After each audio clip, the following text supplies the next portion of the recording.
Welcome to another episode of Behind the Speedrun, where we break down all the tricks and glitches in our favorite speed games.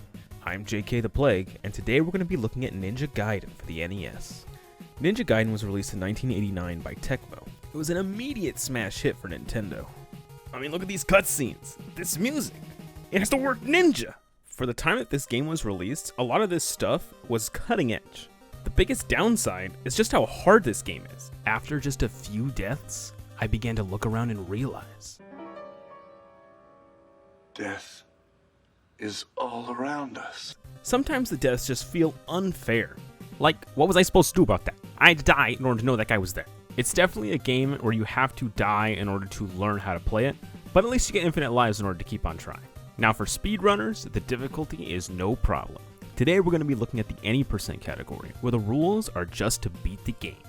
The world record holder is Arcus, who managed to finish the game in 11 minutes, 38 seconds, and 67 milliseconds. And clunk. Yes, it is a new record.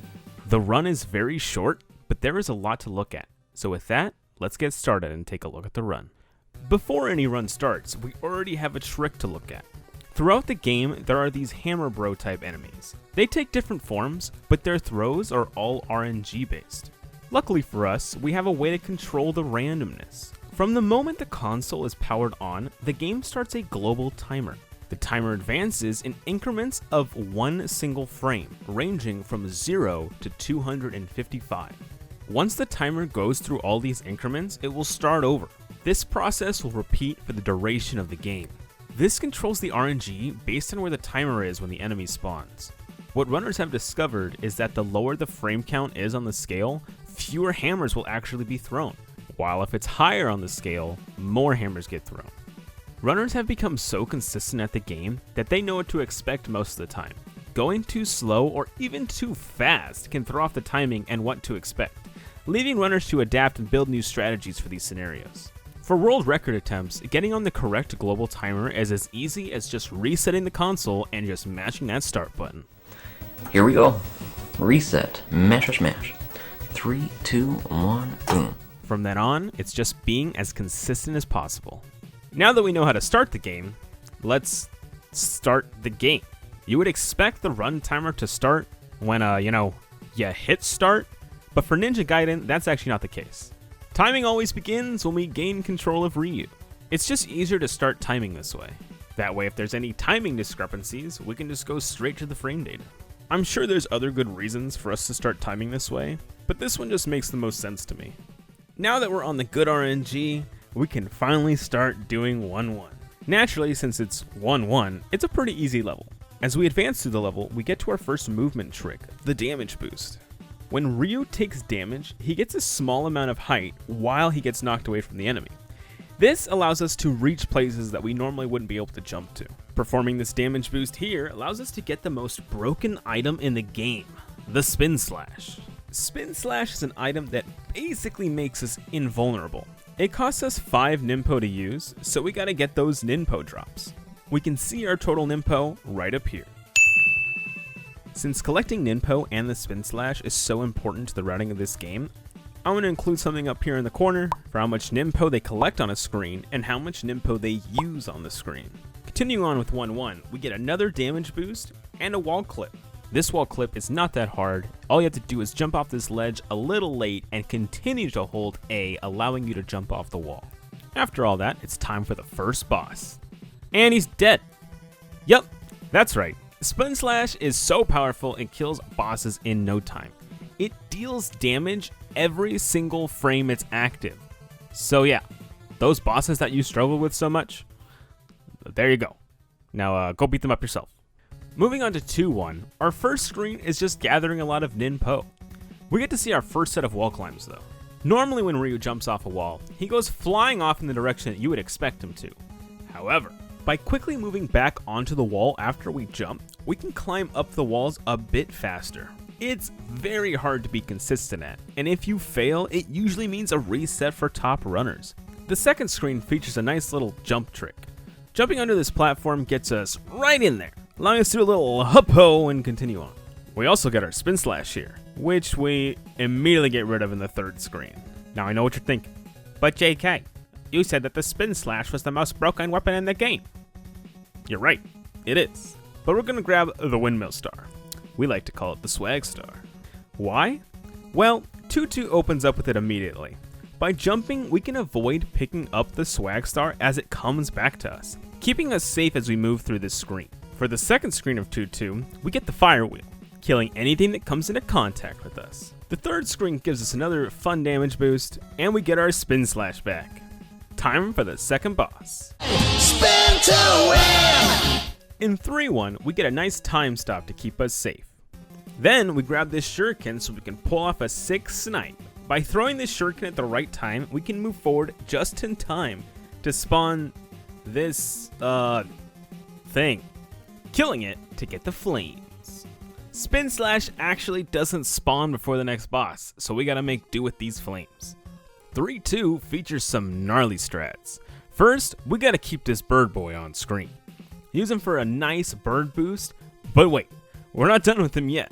We keep him on screen while dodging enemies for another bird boost, finishing it off with a dangerous slice to end the screen. Now it's time for the third boss. The boss actually does have some RNG to him, which again is based off the global timer.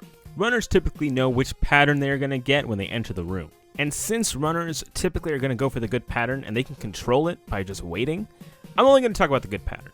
We're going to look at two of the strategies that are used to kill this boss. One is the standard kill, the other is the quick kill. Both are very impressive. Starting with the standard kill, we begin by jumping up and throwing 2 quick flames. If we miss a flame even by a little bit, we can't throw out 2 quick ones. As to throw another flame, we have to wait until the fire sprites are off the screen.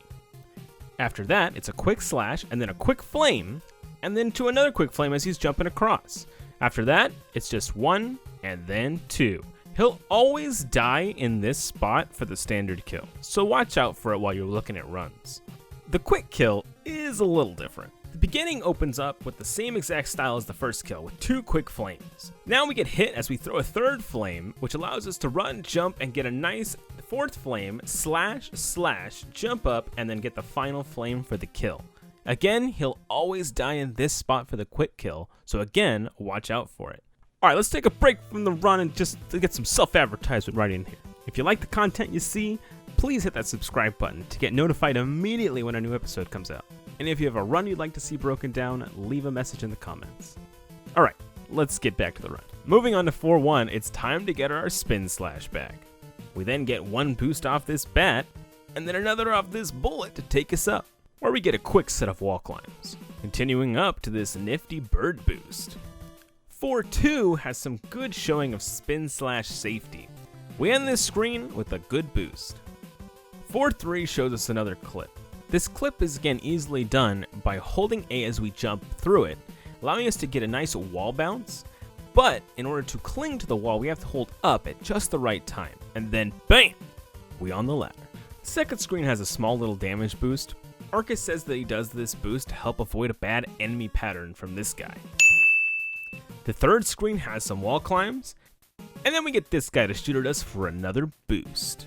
The fourth screen has another cool boost, and then it's some platforming over to the fourth boss. I'll try spinning, that's a good trick. Yippee! 5-1 features a new trick, the manip. Since this is an old NES game, the coding for spawning enemies is a little simple. We can easily manipulate it by moving back and forth. We can even despawn enemies. However, we don't want this guy to despawn. We're going to use this mess of a code to spawn the enemy where we want him to go. If we position him just right, we can see that this spawn is just a mess. Look at him. Dude doesn't know what to do. If we catch him falling and then move forward, all of a sudden he's got something to stand on, just low enough for us to jump up and get a damage boost. Next, we take this bird for another boost, and keep our buddy for a double. For 5-2, first we gotta get our spin slash. After that, it's just some really good movement for the next 2 screens. The third screen hosts a damage boost to help us get to a higher platform, but now we got the fourth screen. We start this off with a nice boost off this bird, and then into this infamous casual killer. There are 3 ways speedrunners do this jump. Here they are from slowest to fastest. The first is to just skip it. By climbing up, we can hop over the top of the screen and down to the platform. The second is the lemon drop, where we run off the platform and then cling back onto the wall to jump over to the platform. And lastly, we have the full gates of hell, where we start a jump way back here, all the way into a wall cling, allowing us to jump over to the platform. Arcus does the lemon drop in his world record run, since full gates of hell is very hard and very inconsistent. After that, it's a nice little bird boost. For the first couple screens of 5-3, it's just some good platforming using our spin slash and some opportunities for wall climbs. The third screen features the SP boost, which requires some solid movement to keep up with these guys up top. If your execution's good enough, you can use the last guy to get a damage boost up to the next screen. The next 3 screens just feature good movement. Now, it's time for the boss. Yeah! Spin! Yeah! Win!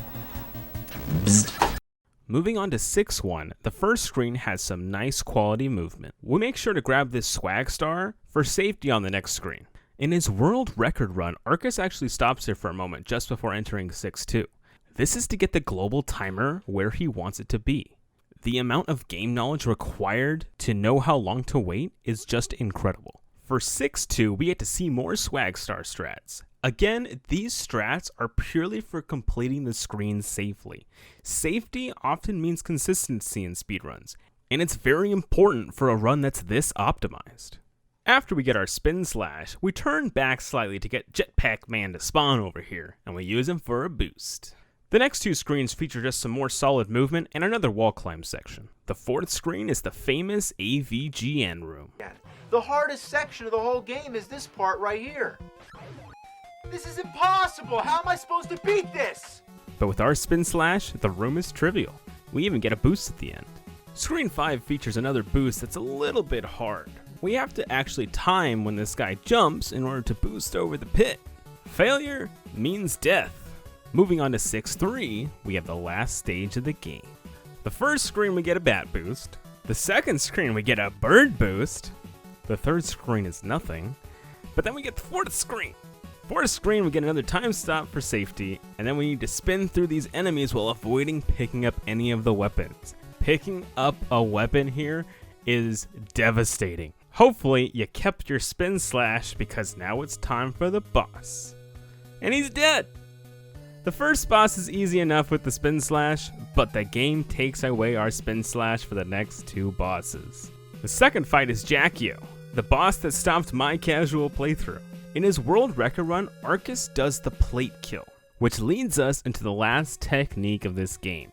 Normally, when we jump and just start slashing, we have to go slow. Ugh, it's terrible. However, by mashing down and slash at the same time, we can swing our sword super fast. The reason you don't see this technique too much during the run, or you might not have noticed it being used, is that when we hit down and slash at the same time, we lose all forward momentum since we can only go one direction on the D-pad. In order to mash effectively, it's all about technique. This is no place for shame. Do what works best for you. I mean, look at this guy. Again, do what works. Have fun. Alright, let's move on to this plate kill. It's named after the runner stuck in a plate who came up with the method for this kill. It involves jumping up to this center platform and just mashing the boss to death. If I make that sound easy, well, it's not. The much easier method, albeit slower method, is to stay on this left platform and just mash him as he comes close. Once Jackio's dead, it's time for the demon statue. First, we gotta get this head down real fast using our mashing skills. 2 jumps is the optimal head kill. After the head's down, we're able to hit the heart. Normally, we're supposed to hit the tail, but with some skillful positioning, we can avoid that and go straight for the heart. Just some good mashing, and the boss is dead. The run timer stops once that timer up there hits 0, and that's the Ninja Gaiden NES any % speedrun. The run is short, but man, it's such a blast to watch. As far as actually running the game goes, I feel like it has that perfect difficulty level, where it's not crazy and filled with just frame perfect tricks everywhere. And a lot of the really hard ones aren't really necessary for someone who's just getting into the game. If you're looking for a short speedrun to get into, I highly recommend Ninja Gaiden. If you are interested in running this game, the Discord is filled with such helpful people. Big thank you to Arcus for letting me use his world record run. I'm JKdaPlague, and this has been Behind the Speedrun.